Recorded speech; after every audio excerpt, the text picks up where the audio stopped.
ഇതിനെ ആ ചെറിയ സ്പാൻഡറും കൊണ്ട് കൊടുക്ക്. ഇപ്പൊ ശരിയായിട്ട്. ഹായ് ഫ്രണ്ട്സ്, വണ്ടിക്ക് ചെറിയൊരു മിസ്സിംഗ് ഉണ്ടായിരുന്നു. അങ്ങനെ അത് റെഡി ആക്കിയതിന് ശേഷം ഞങ്ങൾ പൊന്നാനിന്ന് നേരെ യാത്ര തുടങ്ങി. ഞങ്ങളിപ്പോൾ ഏകദേശം തൃപ്രയാർ എത്താനായി. അപ്പോൾ ഒരു പെട്രോൾ പമ്പിൽ സൈഡാക്കിയതാണ്. പെട്രോൾ അടിച്ച് കുറച്ച് സമയം അവിടെ ഇരുന്നിട്ട് പോവാന്നുള്ള മട്ടത്തിൽ. അപ്പോഴാണ് അവൻ പറഞ്ഞത് ചെറിയൊരു മിസ്സിംഗ് ഉണ്ട്, ഞാൻ വണ്ടി ഒന്ന് നോക്കട്ടെ എന്ന്. അങ്ങനെ ഞങ്ങൾ ഒന്ന് മൂത്രം വെച്ച് സെറ്റ് ആക്കാന്ന് വിചാരിച്ചിട്ട് വന്ന് നോക്കിയപ്പോൾ ഉണ്ട് മറ്റാള് എഞ്ചിനൊക്കെ ഊരിക്കണ് വണ്ടീന്റെ. ഇതിനെ ആ ചെറിയ സ്പാൻഡറും കൊണ്ട് കൊടുക്ക്.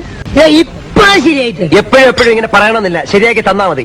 പുലർച്ചെ 2 മണിയാകുമ്പോഴാണ് ഞങ്ങൾ തൃപ്രയാർ എത്തുന്നത്. 4 മണിയായിട്ടും വണ്ടി റെഡി ആയിട്ടില്ല. ഇനിയിപ്പോൾ ഇത് എപ്പോഴാണ് സെറ്റ് ആവുക എന്നുള്ളത് ഒരു ഐഡിയ ഇല്ല. എന്തായാലും നോക്കാം, സെറ്റായിട്ട് ഞങ്ങൾ പോവുള്ളൂ എന്നുള്ളൊരു പ്ലാനിലാണ് നിൽക്കുന്നത്. അല്ലെങ്കിൽ വണ്ടി എവിടെയെങ്കിലൊക്കെ സൈഡ് ആക്കിയിട്ട് 2 വണ്ടിയുമിൽ 4 ആളായിട്ട് പോവാന്നുള്ള പരിപാടിയാണ്. അങ്ങനെ 4 മണി കഴിഞ്ഞ് 5 മണിയായി. 5 മണിക്കും സംഗതി സെറ്റായിട്ടില്ല. ഞങ്ങൾ അത്ര നേരത്തെ ഉറക്കും കാര്യങ്ങളൊക്കെ പോയി. അങ്ങനെയൊക്കെ കുറച്ച് സമയം അങ്ങനെ പോയി കിട്ടി. ലാസ്റ്റ് ഒരു വിധത്തിൽ വണ്ടി സെറ്റായി. അപ്പോൾ മെക്കാനിക്ക് പവറാണ്.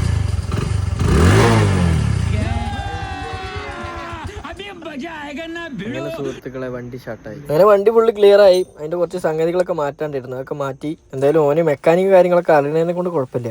വേറെ എവിടെയെങ്കിലൊക്കെ ആണെന്നുണ്ടെങ്കിൽ ഞങ്ങൾ ഈ നട്ടപ്പാതിരിക്ക് ആകെ കുടുങ്ങിയായിരുന്നു. ഇനി ഞങ്ങൾ പോകുന്നത് ആതിരപ്പള്ളി വാട്ടർഫാളിലേക്കാണ്. വെള്ളച്ചാട്ടം കാണാനും ഒന്നും നിൽക്കണമെന്നില്ല. ചെക്ക് പോസ്റ്റ് തുറന്നിട്ട് വേഗം വാൽപ്പാറ എത്തണം, അതാണ് പ്ലാന്. അപ്പം എന്ത് ചെയ്തു, ഞങ്ങൾ അപ്പം തന്നെ വേഗം വിട്ടു. ആതിരപ്പള്ളി റോഡിന്റെ മുന്നിലാണ് ഞങ്ങൾ നിൽക്കുന്നത്. വീഡിയോ ഇനിയും തുടരും. വീഡിയോ ഇഷ്ടപ്പെടണമെന്നുണ്ടെങ്കിൽ സപ്പോർട്ട് ചെയ്യാൻ മറക്കല്ലോ കേട്ടോ.